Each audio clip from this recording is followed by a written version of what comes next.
नमस्कार। कभी सोचा है कि परमाणुओं से लेकर आकाश गंगाओं तक ये पूरा का पूरा ब्रह्मांड लगातार चलता ही क्यों रहता है? मतलब गति या मोशन का असल मतलब क्या है? चलिए आज गति की इस भाषा को एकदम आसान बनाते हैं और उन सरल नियमों को समझते हैं जिनसे हमारी ये दुनिया चलती है। तो एक सीधा सा सवाल है, क्या इस पल में कोई गति हो रही है? शायद जवाब होगा नहीं, मैं तो आराम से बैठा हूं। लेकिन अगर ये कहा जाए कि अभी इसी वक्त लगभग 1670 किलोमीटर प्रति घंटे की रफ्तार से घूमा जा रहा है, जी हाँ, ये पृथ्वी के घूमने की स्पीड है। सब कुछ बस नजरिए का खेल है। और यहीं पर गति का, कह सकते हैं, सबसे पहला और सबसे जरूरी नियम आता है। सब कुछ सापेक्ष है, यानी रिलेटिव। किसी भी चीज की गति को बताने के लिए हमें उसकी तुलना किसी दूसरी स्थिर चीज से करनी पड़ती है। इसे संदर्भ बिंदु या रेफरेंस पॉइंट कहते हैं।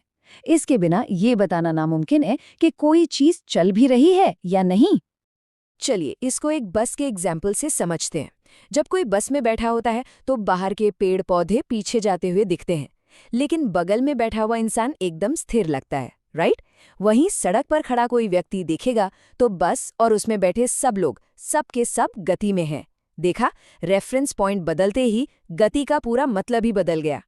ठीक है, अब आते हैं दो ऐसे शब्दों पर जिन्हें हम अक्सर एक ही मान लेते हैं, पर फिजिक्स में ये बिल्कुल अलग हैं। दूरी यानी डिस्टेंस और विस्थापन यानी डिस्प्लेसमेंट। इसको ऐसे समझ सकते हैं, एक है घुमावदार रास्ता और दूसरा है एकदम सीधा तीर। तो दूरी यानी डिस्टेंस, इसका मतलब तो बहुत ही सीधा सा है। ये वो रास्ते की कुल लंबाई है जो तय की गई है, बिल्कुल गाड़ी के ओडोमीटर की रीडिंग की तरह। ये बस ये बताता है कि कुल कितने किलोमीटर चले।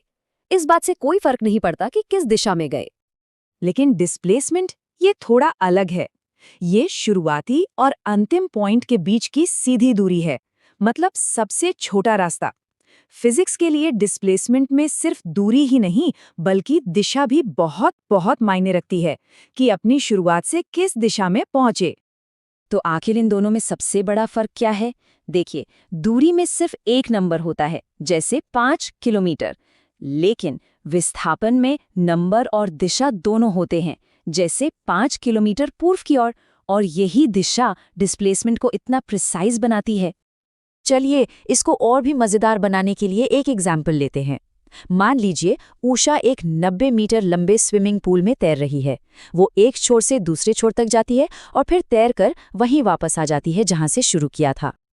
तो उषा ने कुल कितनी दूरी तय की? सिंपल है, 90 मीटर जाना और 90 मीटर वापस आना, कुल मिलाकर 180 मीटर। लेकिन उसका डिस्प्लेसमेंट कितना हुआ? और यहीं पर बात मजेदार हो जाती है। उसका डिस्प्लेसमेंट है 0, 0। क्यों? क्योंकि वो घूमकर वापस वहीं आ गई जहां से उसने शुरू किया था। उसका स्टार्टिंग पॉइंट और एंडिंग पॉइंट एक ही है।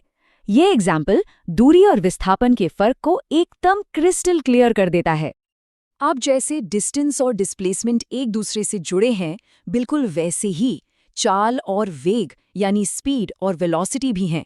ये फर्क है कोई चीज कितनी तेज चल रही है और कोई चीज कितनी तेज और किस दिशा में चल रही है के बीच का। चाल यानी स्पीड बस ये बताती है कि कोई चीज कितनी तेजी से चल रही है। अपनी गाड़ी का जो स्पीडोमीटर है ना, वो स्पीड ही तो बताता है 60 किलोमीटर प्रति घंटा। लेकिन वो ये नहीं बताता कि उत्तर में जा रहे हैं या दक्षिण में। लेकिन वेलोसिटी वो इससे कहीं ज्यादा प्रिसाइज है। वो स्पीड के साथ साथ दिशा भी बताती है। तो 60 किलोमीटर प्रति घंटा एक स्पीड है, लेकिन 60 किलोमीटर प्रति घंटा उत्तर की ओर एक वेलोसिटी है। याद रखिए, वेलोसिटी का रिश्ता डिस्प्लेसमेंट से है और स्पीड का दूरी से। अब जरा एक समान और असमान गति को देखते हैं, यानी यूनिफॉर्म और नॉन यूनिफॉर्म मोशन। इस टेबल में दो चीजों ए और बी की गति का डेटा है। कुछ पैटर्न दिखा? ध्यान से देखिए, ऑब्जेक्ट ए हर 15 मिनट में ठीक 10 मीटर आगे बढ़ रहा है, लेकिन ऑब्जेक्ट बी वो हर बार अलग अलग दूरी तय कर रहा है। जब हम ऑब्जेक्ट ए की गति का ग्राफ बनाते हैं तो देखिए एक सीधी लाइन मिलती है। ये सीधी लाइन ही यूनिफॉर्म मोशन की पहचान है। इसका मतलब है कि ऑब्जेक्ट की स्पीड कांस्टेंट है और वो बराबर समय में बराबर दूरी तय कर रहा है। लेकिन ऑब्जेक्ट बी का ग्राफ वो एक कर्व्ड लाइन है। ये कर्व बताता है कि ऑब्जेक्ट की स्पीड लगातार बदल रही है, यानी ये नॉन यूनिफॉर्म मोशन है, कभी धीरे तो कभी तेज। असल जिंदगी में ज्यादातर चीजें ऐसे ही तो चलती हैं। अच्छा, अब जब वेलोसिटी को समझ गए हैं तो हम अगले बड़े कॉन्सेप्ट पर चल सकते हैं, त्वरण यानी एक्सेलरेशन। हम अक्सर सोचते हैं कि एक्सेलरेशन का मतलब है बस रफ्तार बढ़ाना, पर फिजिक्स में इसकी कहानी थोड़ी सी अलग है।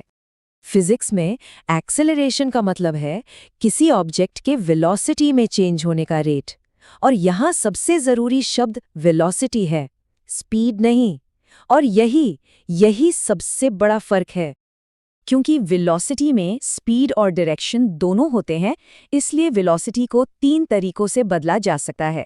1, रफ्तार बढ़ाकर, 2, रफ्तार घटाकर, जिसे डिसेलरेशन भी कहते हैं, या 3, सिर्फ अपनी दिशा बदलकर। इनमें से कुछ भी हो तो उसे एक्सेलरेशन ही कहा जाएगा।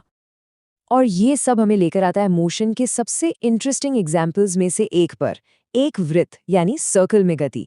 ये हमारे अब तक सीखे सभी आइडियाज को एक साथ जोड़ देगा। तो एक सवाल है, क्या ऐसा हो सकता है कि स्पीड तो एक जैसी रहे पर फिर भी एक्सेलरेशन हो रहा हो? सुनने में तो ये नामुमकिन लगता है ना? लेकिन याद रखिए, एक्सेलरेशन का मतलब स्पीड में नहीं बल्कि वेलोसिटी में बदलाव है। इमेजिन कीजिए एक एथलीट को जो एक स्क्वायर ट्रैक पर दौड़ रहा है। उसे हर कोने पर मुड़कर अपनी दिशा बदलनी पड़ेगी। अब सोचिए कि ट्रैक हेक्सागन है, तो उसे और ज्यादा बार मुड़ना होगा। जैसे जैसे हम ट्रैक के कोने बढ़ाते जाएंगे, वो एक सर्कल जैसा बनता जाएगा। एक सर्कल असल में अनंत कोनों वाला एक रास्ता है, जिसका मतलब है कि इस पर दौड़ते हुए दिशा लगातार हर पल बदलती रहती है। तो मुद्दे की बात यह है, जब कोई चीज एक सर्कल में घूमती है तो भले ही उसकी स्पीड कांस्टेंट हो, उसकी डायरेक्शन हर पल बदल रही होती है। और डायरेक्शन में बदलाव मतलब वेलोसिटी में बदलाव, और वेलोसिटी में बदलाव मतलब एक्सेलरेशन।